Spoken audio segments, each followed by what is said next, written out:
നമ്മുടെ ശരീരത്തിൽ ഏറ്റവും സൈലൻ്റ് ആയിട്ട് പണിയെടുക്കുന്ന ഒരു അവയവമാണ് വൃക്ക. നമ്മുടെ ശരീരത്തിൽ രണ്ട് സൈഡിലായിട്ട് പേഡായിട്ടുള്ള വൃക്കകൾ സ്ഥിതി ചെയ്യുന്നുണ്ട്. ഈ ശരീരത്തിൽ വൃക്കകൾ തകരാറിലാവുമ്പം പല രീതിയിലുള്ള ലക്ഷണങ്ങൾ കാണിക്കും. അപ്പോൾ പലർക്ക് ചിലപ്പം അത് മൂത്രത്തിൽ പതയായിട്ടോ ക്ഷീണമായിട്ടോ അല്ലെങ്കിൽ കാലുകൾക്ക് നീര് ഒക്കെ ആയിട്ടായിരിക്കും കാണിക്കുന്നുണ്ടാവുക. അപ്പം നമ്മുടെ കിഡ്നിയുടെ ആരോഗ്യം നശിക്കുന്ന പ്രധാനപ്പെട്ട കാരണങ്ങളും അതേപോലെ തന്നെ അതിൻ്റെ പ്രധാനപ്പെട്ട ലക്ഷണങ്ങളും ഇന്നത്തെ വീഡിയോയിലൂടെ ഒന്ന് ഡിസ്കസ് ചെയ്യാം. ഹായ്, ഞാൻ ഡോക്ടർ ജൂഹി ദാസ്, ക്യുൻബി ഹെൽത്ത് കെയറിലെ ഹോമിയോപ്പതിക് ഫിസിഷ്യനാണ്.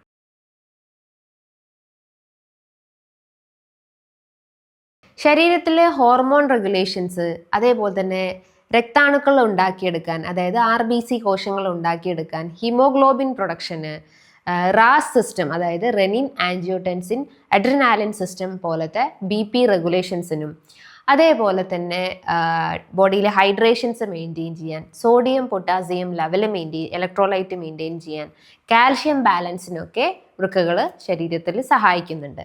അപ്പം വൃക്കകൾ നശിച്ചു പോവുക എന്ന് പറയുമ്പം ഈ പറഞ്ഞിട്ടുള്ള ഫങ്ഷനിങ്ങിൽ എന്തെങ്കിലും ഡാമേജ് വരും. ചിലപ്പം നമുക്കറിയാം ഈ കിഡ്നി പേഷ്യൻസിനൊക്കെ ഹിമോഗ്ലോബിൻ ലെവൽ വളരെ കുറവായിരിക്കും. ഒരു ബിലോ 10 അല്ലെങ്കിൽ ബിലോ 9 ഒക്കെ ആയിട്ടായിരിക്കും ഹിമോഗ്ലോബിൻ ലെവൽ കാണിക്കുന്നുണ്ടാവുക. അതേപോലെ തന്നെ അവർക്ക് BPയിൽ ഫ്ലക്ച്വേഷൻസ് കാണിക്കും. ചിലപ്പോൾ അതൊരു ഹൈപ്പർ ടെൻസീവ് സ്റ്റേജിലോട്ട് പോകും, ചിലപ്പോൾ അത് ഹൈപ്പോടെൻസീവ് വേരിയേഷൻസ് ആയിരിക്കും, അല്ലെങ്കിൽ സോഡിയം പൊട്ടാസ്യം വേരിയേഷൻസ് ഒക്കെ ഈ പറഞ്ഞിട്ടുള്ള കിഡ്നി പേഷ്യൻസ് അല്ലെങ്കിൽ ക്രോണിക് കിഡ്നി ഡിസീസ് ഉള്ള ആളുകൾക്ക് കാണിക്കുന്നതാണ്. അപ്പോൾ കിഡ്നി തകരാറിലാകുമ്പം നമ്മുടെ ശരീരം ഒരുപാട് ലക്ഷണങ്ങൾ കാണിക്കും.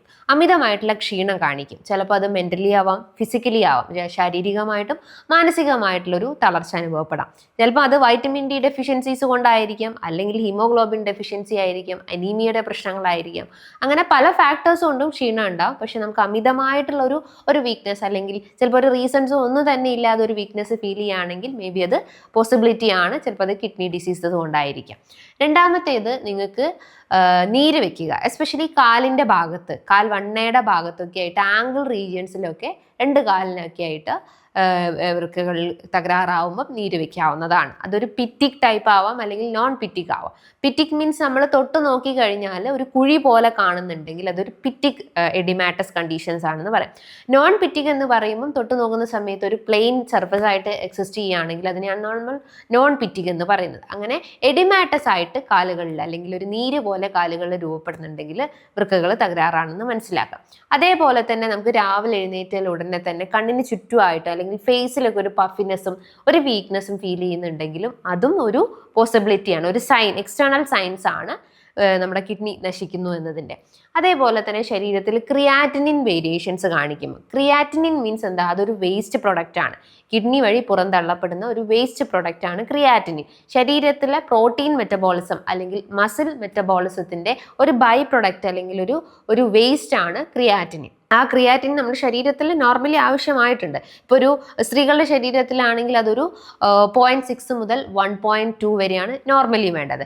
പുരുഷന്മാരുടെ ശരീരത്തിലാണെങ്കിൽ ഒരു 0.7 to 1.3, 1.4 വരെയൊക്കെ നോർമൽ റേഞ്ചസ് കാണിക്കും. അപ്പോൾ ഇതിൽ കൂടി നിൽക്കുമ്പോൾ ഒരു 2, 3 ഒക്കെ കാണിക്കുന്നതാണെങ്കിൽ ക്രിയാറ്റിൻ എബോവ് ആണ്. അപ്പം വൃക്ക തകരാറാണ്, അല്ലെങ്കിൽ വൃക്കകളിൽ ഫിൽട്രേഷൻ കൃത്യമായിട്ട് നടക്കുന്നില്ല എന്നതിൻ്റെ ഒരു റീസൺ ആണ്.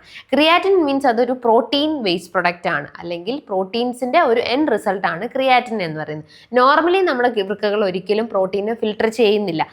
പ്രോട്ടീൻ പല ആവശ്യങ്ങൾക്ക് വേണ്ടി ശരീരം ഉപയോഗിക്കുന്നുണ്ട്. നമ്മുടെ ഹെയർ സെൽസിന്, സ്കിന്നിന്, മസിൽസിന്, ബോൺസിന്, ഇതിനെല്ലാം പ്രോട്ടീൻ അത്യാവശ്യമാണ്. പക്ഷേ വൃക്ക തകരാറിലാവുന്ന സമയത്ത് ഈ പ്രോട്ടീൻ വൃക്കകൾ വഴി പുറന്തള്ളപ്പെടുകയും യൂറിനിൽ അത് പതയായിട്ട് കാണപ്പെടുന്നുണ്ട്. വൃക്കകളിൽ വൃക്കകൾ തകരാറാവുന്ന സമയത്ത് യൂറിനിൽ പത കാണുന്നതിൻ്റെ ഒരു കോസ് എന്ന് പറഞ്ഞാൽ ഈ ആൽബുമിൻ, ഗ്ലോബുലിൻ പോലത്തെ പ്രോട്ടീൻസിൻ്റെ ഒരു ഇംബാലൻസ് കാരണമാണ് ഈ ഒരു യൂറിനിൽ പത കാണപ്പെടുന്നത്. അപ്പോൾ ആ പ്രോട്ടീൻ ഇംബാലൻസ് കാരണമാണ് ഈ പറഞ്ഞിട്ടുള്ള ക്രിയാറ്റിൻ വേരിയേഷൻസും അതേപോലെ തന്നെ ഫോമി യൂറിൻസും ഒക്കെ കാണിക്കുന്നത്.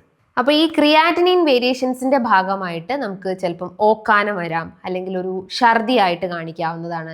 എസ്പെഷ്യലി രാവിലെയൊക്കെ ആയിരിക്കും ഈ ഒരു ഒരു നോസിയേറ്റിംഗ് ടെൻഡൻസി ഉണ്ടാവുന്നത്. പിന്നെ നമ്മുടെ യൂറിൻ ഔട്ട്പുട്ട് വളരെ രീതിയിൽ കുറഞ്ഞു പോവുക. നോർമലി ഒരു 1 to 1.5 ലിറ്റർ ആണ് നോർമലി നമ്മുടെ ശരീരം പുറന്തള്ളപ്പെടേണ്ട യൂറിൻ ഔട്ട്പുട്ട് എന്ന് പറയുന്നത്. അപ്പോൾ അതിൽ അളവ് കുറഞ്ഞു പോവുക. ചിലപ്പോൾ വൃക്കകളിൽ കല്ലുകൾ ഉണ്ടാവും, അല്ലെങ്കിൽ വൃക്കകളിൽ എന്തെങ്കിലും ഇൻഫെക്ഷൻസ് ആയിട്ടോ ഇൻഫ്ലമേഷൻസ് ആയിട്ടോ ഹൈഡ്രോനെഫ്രോസിസ് പോലത്തെ എന്തെങ്കിലും കണ്ടീഷൻസ് ഒക്കെ ഉണ്ടെങ്കിൽ, അല്ലെങ്കിൽ സിസ്റ്റ് ഫോർമേഷൻസ് ഒക്കെ ഉണ്ടെങ്കിലും നമ്മളെ യൂറിനിൽ ഔട്ട്പുട്ടിൽ വേരിയേഷൻസ് കാണിക്കും. ചിലപ്പോൾ നിങ്ങളുടെ യൂറിൻ്റെ കളർ ഭയങ്കരമായിട്ട് ഡാർക്ക് കളേർഡ് ആയിരിക്കാം, ചിലപ്പോൾ അതൊരു ബ്ലഡ് മിക്സ്ഡ് ആയിരിക്കാം, ഭയങ്കര യെല്ലോ കളേർഡ് ഒക്കെ ആയിട്ട് കാണുന്നുണ്ടെങ്കിൽ അത് ഈ പറഞ്ഞിട്ടുള്ള ഫിൽട്രേഷൻ എഫക്റ്റഡ് ആണെന്ന് മനസ്സിലാക്കാം.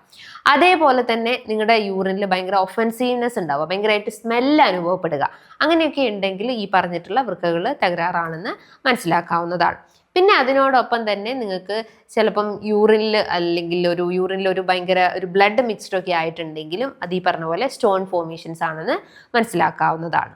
അതിനോടൊപ്പം തന്നെ നിങ്ങളുടെ സ്കിന്നിൽ ഡ്രൈനെസ് അനുഭവപ്പെടുക, സ്കിന്നിൽ ചൊറിച്ചിൽ അനുഭവപ്പെടുക, muscle pains, bone pains, then HB variations കാണിക്കുക. HB മീൻസ് ഹിമോഗ്ലോബിൻ ലെവൽ കുറഞ്ഞു പോവുക, അനീമിക് കണ്ടീഷൻസ് ഒക്കെ ഉണ്ടെങ്കിൽ, ദെൻ BP ഫ്ലക്ച്വേഷൻസ് ഉണ്ടാവുക. അതേപോലെ തന്നെ സോഡിയം പൊട്ടാസ്യം വേരിയേഷൻസ് കാണിക്കുക. സോഡിയം മീൻസ് നമ്മുടെ ശരീരത്തിലെ ഇലക്ട്രോലൈറ്റ് ആണ്.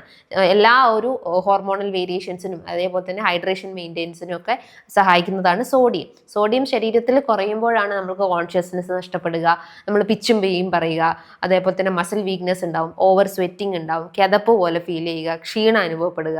നോർമലി ഈ സോഡിയം കുറഞ്ഞു പോവുക, അല്ലെങ്കിൽ നോർമൽ കൗണ്ട് എന്ന് പറയുന്നത് 135 to 145 milli equivalent per litre ആണ്. ഇതിൻ്റെ അളവിൽ കുറയുമ്പോഴാണ് നമുക്ക് BP വേരിയേഷൻസ് കൊണ്ടും അതേപോലെ തന്നെ കിഡ്നി വേരിയേഷൻസ് കൊണ്ടും സോഡിയം വേരിയേഷൻസ് കാണിക്കാം. ഇനിയിപ്പോൾ പൊട്ടാസ്യം ആയാലും ഇതേപോലെ തന്നെ നോർമലി ഒരു 4.5 to 5.5 വരെയാണ് നോർമൽ റേഞ്ചസ് കാണിക്കുന്നത്. അപ്പോൾ അതിൻ്റെ അളവിൽ കുറയുമ്പോഴോ കൂടുമ്പോഴാണ് വൃക്ക തകരാറാണെന്ന് എക്സ്റ്റേണൽ സയൻസ് ആയിട്ട് കാണിക്കുന്നത്. അപ്പോൾ സോഡിയം പൊട്ടാസ്യം വേരിയേഷൻസ് ഉണ്ടാവും, ക്രിയാറ്റിനിൻ വേരിയേഷൻസ് ഒക്കെ ഇതിൻ്റെ മെയിൻ ലക്ഷണങ്ങളായിട്ട് നമുക്ക് പറയാവുന്നതാണ്. ഈ നമ്മുടെ വൃക്കകൾ നശിക്കുന്നതിൻ്റെ പ്രധാനപ്പെട്ട കാരണങ്ങൾ, ഒന്നാമത്തേത് ഡയബറ്റിസ്. സിവിയർ ആയിട്ടുള്ള ഡയബറ്റിക് കണ്ടീഷൻസ് ഉള്ള ആളുകൾക്ക് ഡയബറ്റിക് നെഫ്രോപ്പതി പോലത്തെ കണ്ടീഷൻസ് രൂപപ്പെടാം. നെഫ്രോപ്പതി മീൻസ് വാട്ട്, നമ്മുടെ വൃക്കകളിൽ സ്ഥിതി ചെയ്യുന്ന ന്യൂറോൺസ് അല്ലെങ്കിൽ നെഫ്രോൺസ് പോലത്തെ ഈ പറഞ്ഞിട്ടുള്ള ഫിൽട്രേഷൻ ചേമ്പറിനെ അത് എഫക്റ്റ് ചെയ്തിട്ട് അതിലേക്കുള്ള സർക്കുലേഷൻ ബ്ലോക്കേജ് വരികയും അങ്ങനെ വൃക്ക തകരാറിലാവുകയും കിഡ്നി ഫെയിലിയർ ഉണ്ടാവാനുള്ള സാധ്യത ഉണ്ട്. അതിൻ്റെ റീസൺ എന്താണ്? ഡയബറ്റിസ് ആണ്. ഡയബറ്റിസ് വന്നു കഴിഞ്ഞാൽ ഇൻസുലിൻ റിസപ്റ്റേഴ്സ് വീക്ക് ആവുകയും കിഡ്നിയിലേക്കുള്ള രക്തയോട്ടം കുറഞ്ഞു പോയിട്ട് അവിടെ ഫിൽട്രേഷൻ നടക്കാതെ വരികയും യൂറിനിൽ ഡിസ്കളറേഷൻസ് കാണും. ചിലപ്പോൾ യൂറിൻ ഇടയ്ക്കിടയ്ക്ക് പാസ് ചെയ്യാനുള്ള തോന്നലുണ്ടാവും.